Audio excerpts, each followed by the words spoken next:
اور حضرت تھانوی رحمۃ اللہ علیہ کے ملفوظ بھی سن لو. وہ حضرت تھانوی ہیں تو حضرت تھانوی ہیں، وہ تو حکیم الامت ہیں. وہ تو جو بات کہتے ہیں وہ اہم بھی ہوتی ہے، پھر اس کا طریقہ بھی بتاتے ہیں، کیونکہ حکیم ہے وہ حکیم الامت ہے، اس لیے ان کی ہر بات میں حکمت ہی حکمت ہوتی ہے. وہ یہ فرماتے ہیں کہ دیکھو بھائی،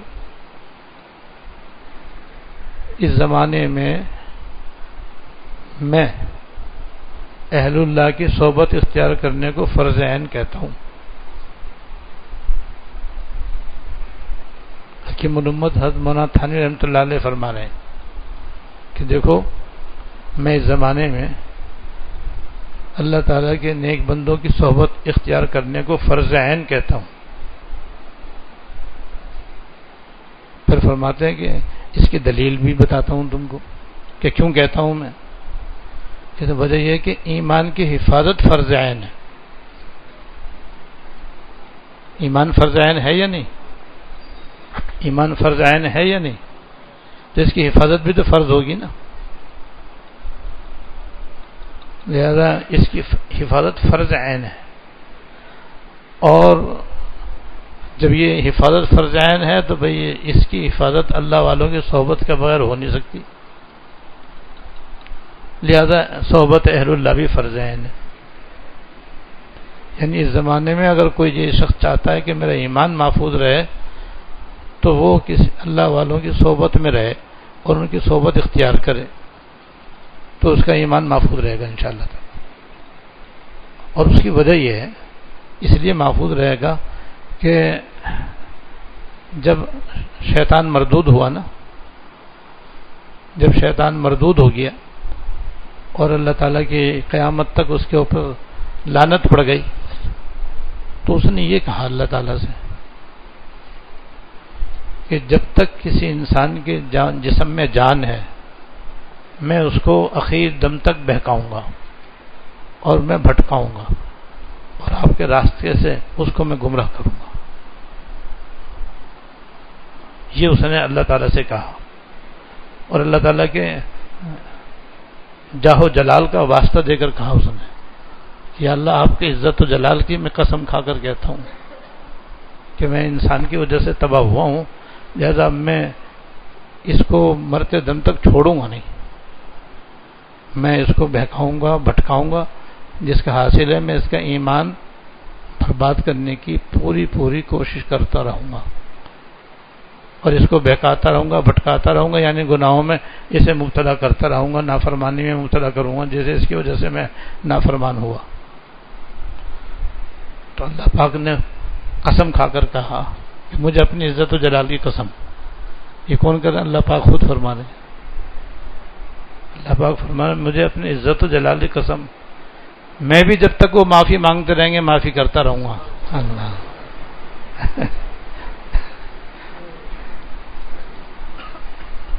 تو دنیا میں بھی وہ معاف فرمانے والے ہیں اور آخرت میں تو ہیں وہ معاف کرنے والے.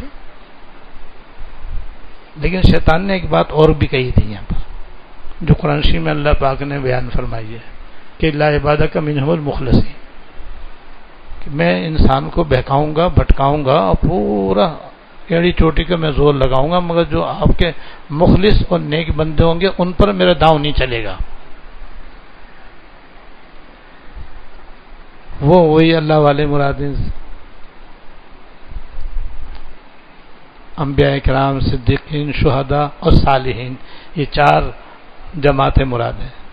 انبیاء علیہ السلام پہلے نمبر پر، صدیقین دوسرے نمبر پر، شہداء تیسرے نمبر پر، صالحین اولیاء اللہ، صالحین کہتے ہیں اولیاء اللہ کو، یہ چوتھے نمبر پر. یہ سب شیطان کے دائرہ کار سے باہر ہے. یہاں اس کا کوئی داؤں نہیں چلے گا، یہاں اس کا ہر وار بیکار جائے گا. اس لیے حضرت فرما رہے ہیں کہ جب شیطان نے ایک مستثنا کر دی ہے جگہ نیک بندوں کی، تو جو ان کی صحبت میں رہے گا وہ اس پر بھی شیطان کا داؤں نہیں چلے گا. تو حضرت رحمۃ اللہ علیہ فرما، اس لیے اب ہمیں کسی نہ کسی بزرگ سے اپنا تعلق رکھنا چاہیے، اور یہ تعلق بعض مرتبہ اخلاص کے ساتھ تھوڑا سا بھی ہو تو کارآمد ہو جاتا ہے. ایک واقعہ مجھے یاد آیا.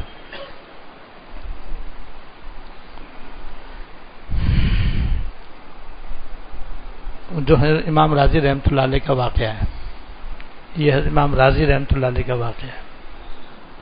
سب جانتے ہیں کہ وہ معقولات کے اور منقولات کے امام ہیں. جامع المعقول والمنقول ہیں وہ. اور امام راضی رحمۃ اللہ علیہ کی تفسیر مشہور و معروف تفسیر ہے. ان کا یہ واقعہ ہے کہ جب یہ تمام ظاہری علوم پڑھ کر فارغ ہو گئے تو انہوں نے اس زمانے کے دستور کے مطابق جب فارغ ہو گئے تو پھر یہ بزرگوں کی خدمت میں بھی گئے کہ جو کچھ اب میں نے پڑھا ہے وہ میرے عمل میں بھی تو آنا چاہیے. تو جیسے علم استادوں کی صحبت سے آتا ہے، عمل اللہ والوں کی صحبت سے آتا ہے. اور کسی اللہ والے سے عمل سیکھنے کے لیے اور اپنی اصلاح کے لیے مناسبت شرط ہے. مناسبت کہتے ہیں مزاج میں موافقت شرط ہے کہ جو اصلاح چاہتا ہے اس کا اور جو اصلاح کرنے والا ہے دونوں کا مزاج ملتا جلتا ہو. اگر مزاج ملتا جلتا ہوگا تو فائدہ زیادہ ہوگا اور جلدی ہوگا، اور اگر مزاج نہیں ملے گا تو فائدہ نہیں ہوگا، چاہے وہ کتنا ہی بڑا بزرگ ہو، چاہے جنید ہو، چاہے وہ عطار ہو، چاہے وہ رومی ہو، چاہے وہ غزالی ہو. لیکن مزاج نہیں ملے گا تو آپ کو فائدہ نہیں ہوگا. یہ ایسے جیسے جس ڈاکٹر پر ہمیں اطمینان ہوتا ہے اس کی دوا سے علاج سے فائدہ ہوتا ہے، اور جس کی بات پہ اطمینان نہیں ہوتا کتنے بڑے اسپیشلسٹ ہو ہمیں فائدہ ہی نہیں ہوتا. طبیعت ملنے کی بات ہے. تو جیسے جسمانی امراض میں طبیعت کا ملنا ضروری ہے، طبیب پر اطمینان ہونا ضروری ہے، بالکل اسی طریقے سے روحانی علاج کے لیے بھی طبیب پر اور روحانی طبیب پر اطمینان اور مزاج میں یکسانیت ضروری ہے.